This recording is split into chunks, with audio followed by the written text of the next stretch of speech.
आज सुप्रीम कोर्टाने शिवसेना पक्ष आणि चिन्हाच्या बाबतीत खूप मोठं विधान केलेलं आहे। ते म्हणले आहेत आता हे अर्ज दाखल करणं वगैरे आपण बंद करा, आपण हे जे प्रकरण जे 2 वर्षापासून प्रलंबित आहे त्याचा निकाल किंवा त्याची मुख्य सुनावणी आपण ऑगस्टमध्ये घेऊ। तर कपिल सिब्बलांचं म्हणणं होतं तुम्ही ऑगस्टची एक डेट द्या। जस्टिस सूर्यकांत म्हणले मी माझं रोस्टर बघतो आणि ऑगस्टमध्ये तुमची ऑगस्टची तारीख तुम्हाला 1 ते 2 दिवसात कळवण्यात येईल। ऑगस्टमध्ये ह्याची सुनावणी होईल, त्याच्यानंतर जजमेंट रिझर्व होईल। जर ऑगस्टमध्ये सुनावणी झाली तर शिवसेना पक्ष आणि चिन्हाचा निकाल सप्टेंबर, ऑक्टोबर किंवा नोव्हेंबरमध्ये लागू शकतो।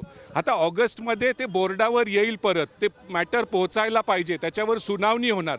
पण एक ठळक सुप्रीम कोर्टाने आज स्पष्ट सांगितलं आहे की आता 2 वर्ष झालेले आहेत आणि आम्हाला ह्या मॅटरचं सोक्षमोक्ष लावायचं आहे।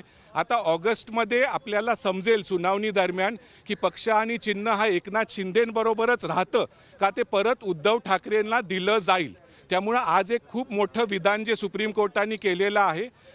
जस्टिस जॉयमाला बागची आणि जस्टिस सूर्यकांत हे खंडपीठ हेड करत होते।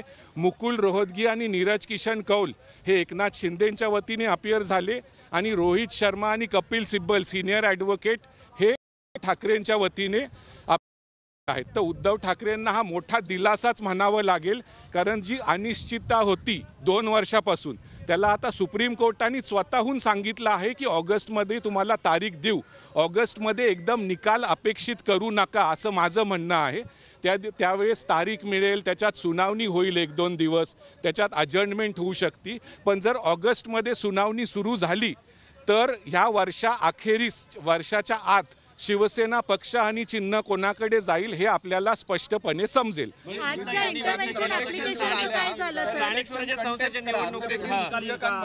दरम्यान इलेक्शन आले तर इलेक्शन पण नाही, दरम्यान इलेक्शन जर आले तर आत्ताची जी परिस्थिती आहे तीच राहील। ऑगस्टमध्ये जी सुनावणी होईल आणि जर निकाल आला सप्टेंबर ऑक्टोबरच्या दरम्यान किंवा ऑगस्टमध्ये पण मग साहजिक आहे त्या वेळेसच्या परिस्थितीनुसार होईल। पण आता स्थानिक स्वराज्य संस्थांच्या निवडणुकाच ऑक्टोबर नोव्हेंबरमध्ये होण्याची शक्यता आहे। तर उद्धव ठाकरेंचा पूर्ण प्रयत्न असेल की ऑगस्टमध्ये ह्याची सुनावणी व्हायला पाहिजे आणि त्याच्यानंतर हा निकाल लगेचच यावा। स्थानिक स्वराज्य संस्थेच्या इलेक्शनच्या आधी त्यांचा प्रयत्न तर असणारच आहे।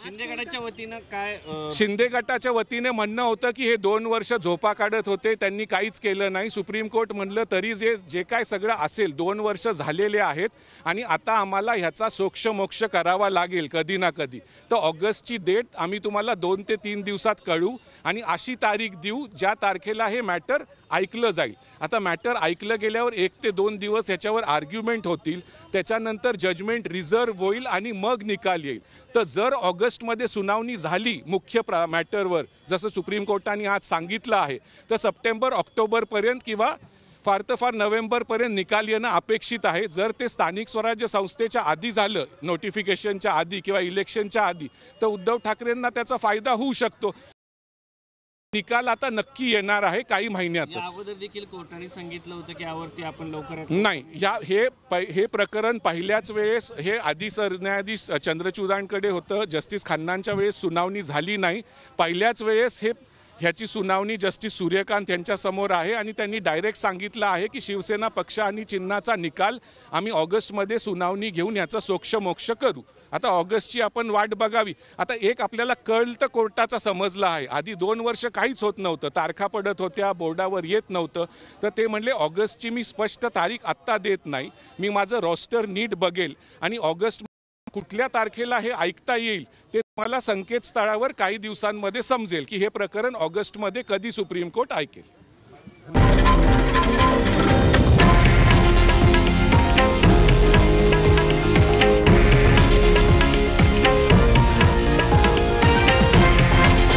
हे आहे देशातील नंबर 1 न्यूज नेटवर्क आणि आपण पाहत आहात TV9 मराठी, एकमेव।